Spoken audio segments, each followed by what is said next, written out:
Di sini saya akan menyampaikan sedikit tentang fasilitas belajar teknologi pendidikan. Dalam Kamus Besar Bahasa Indonesia, fasilitas adalah segala hal yang memudahkan perkara. Menurut Muhroji dan kawan-kawan, fasilitas belajar adalah semua hal yang diperlukan dalam proses belajar mengajar, baik bergerak ataupun tidak bergerak, agar tercapainya tujuan pendidikan secara lancar, efektif, dan efisien. Sedangkan teknologi pendidikan adalah pengembangan, penerapan, dan penilaian sistem-sistem untuk memperbaiki dan meningkatkan proses belajar manusia. Yang mana pendidikan semacam ini yang diutamakannya ialah media komunikasi yang berkembang secara pesat dan dapat dimanfaatkan di dunia pendidikan. Seperti halnya televisi, radio, komputer, dan lain sebagainya. Karena dengan tidak adanya media komunikasi di masa sekarang ini, maka akan memperlambat proses pembelajaran dan akan memakan waktu yang cukup lama.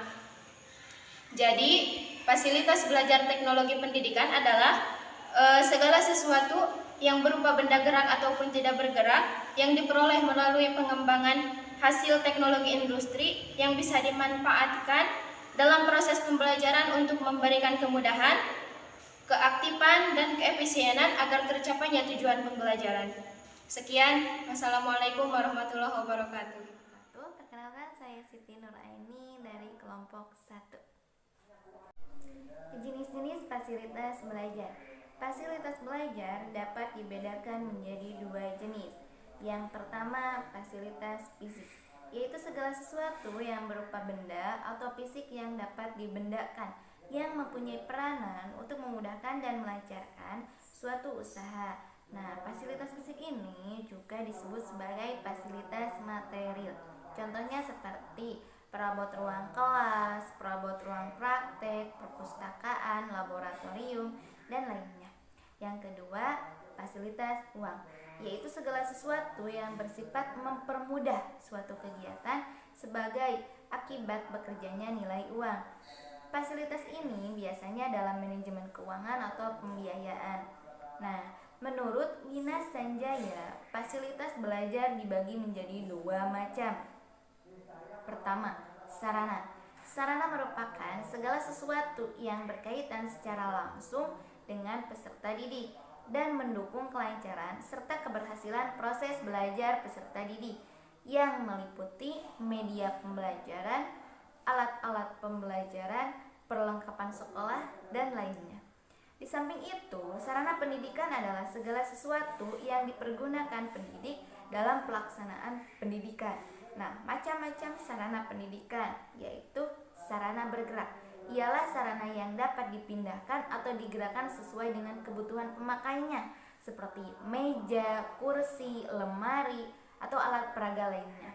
Sarana tidak bergerak, yaitu sarana yang tidak dapat dipindahkan, seperti saluran air, jendela, dan lainnya.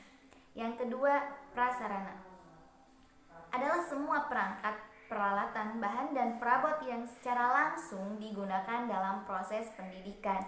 Nah, prasarana pendidikan bisa diklasifikasikan menjadi 2 macam.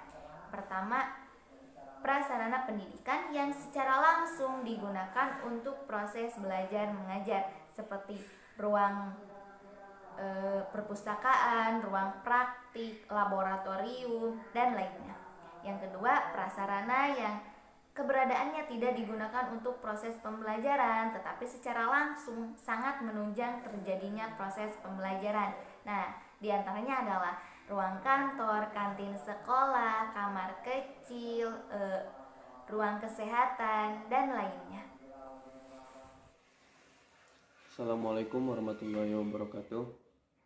Di sini saya akan melanjutkan materi yang tadi. Menurut Suryo Broto, fasilitas pembelajaran dibedakan menjadi 3 macam, yaitu alat pelajaran, alat peraga, dan media pembelajaran. Yang pertama adalah alat pelajaran. Alat pelajaran adalah sebuah benda yang dapat digunakan secara langsung oleh guru maupun siswa dalam rangka proses pembelajaran, seperti buku, papan tulis, meja, LKS, dan yang lainnya. Yang kedua adalah alat peraga.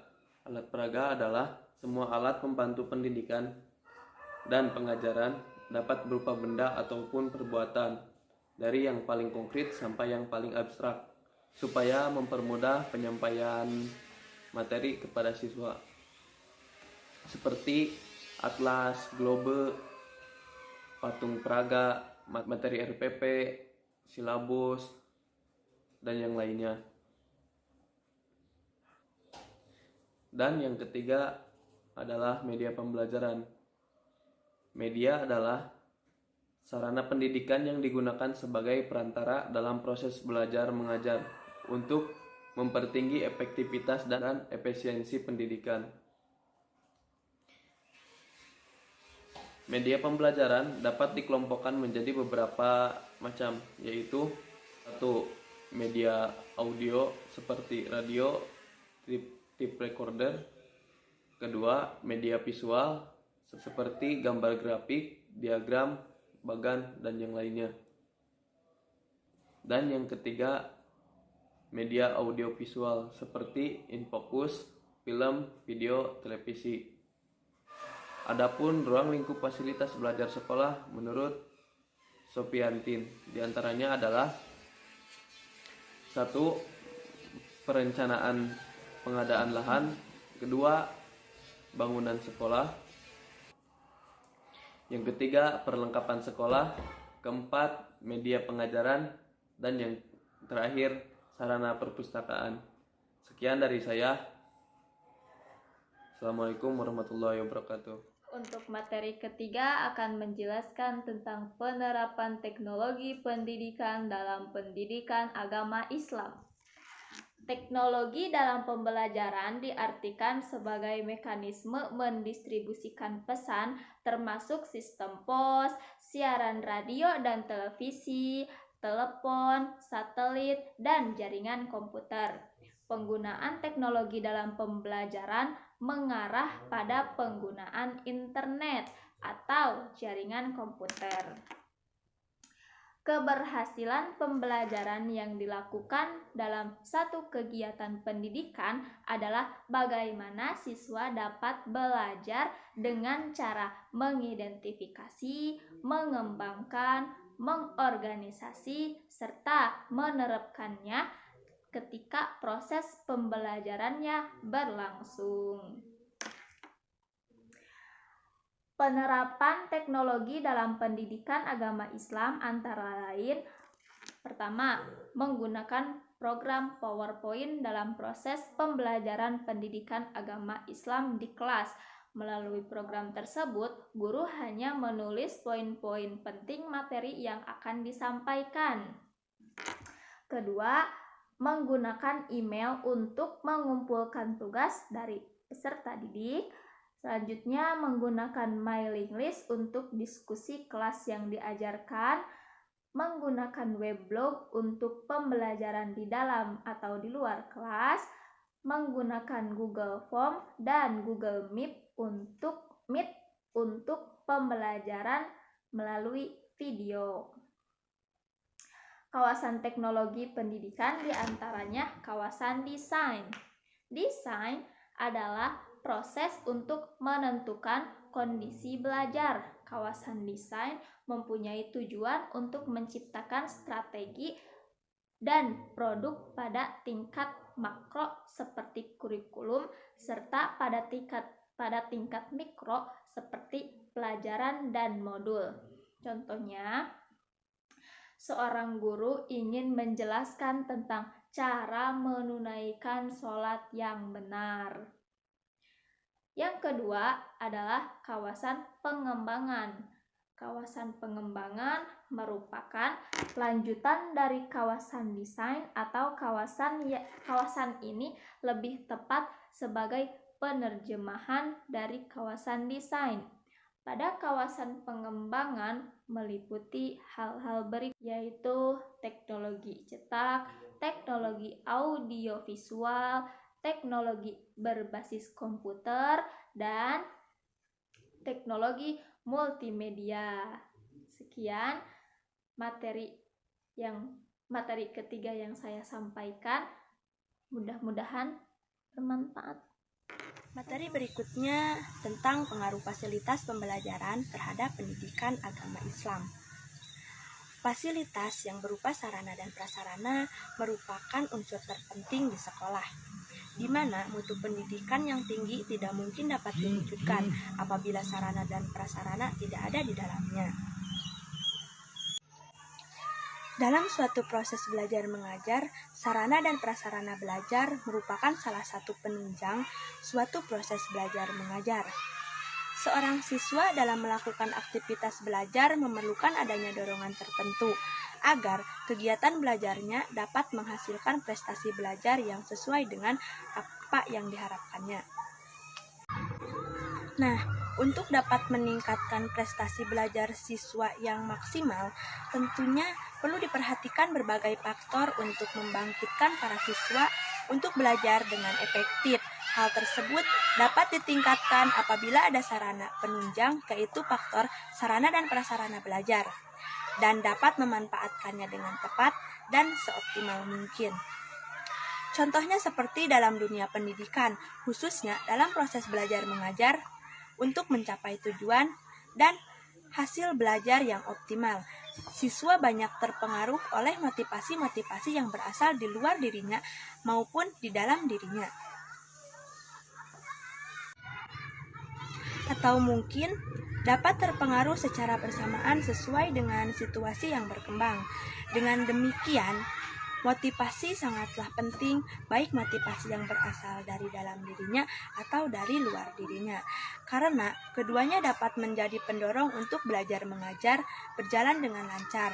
Oleh karena itu, kelengkapan sarana dan prasarana akan berpengaruh besar terhadap motivasi siswa dan prestasi belajar siswa terhadap pendidikan agama Islam. Sekian dan terima kasih. Assalamualaikum warahmatullahi wabarakatuh. Saya di sini akan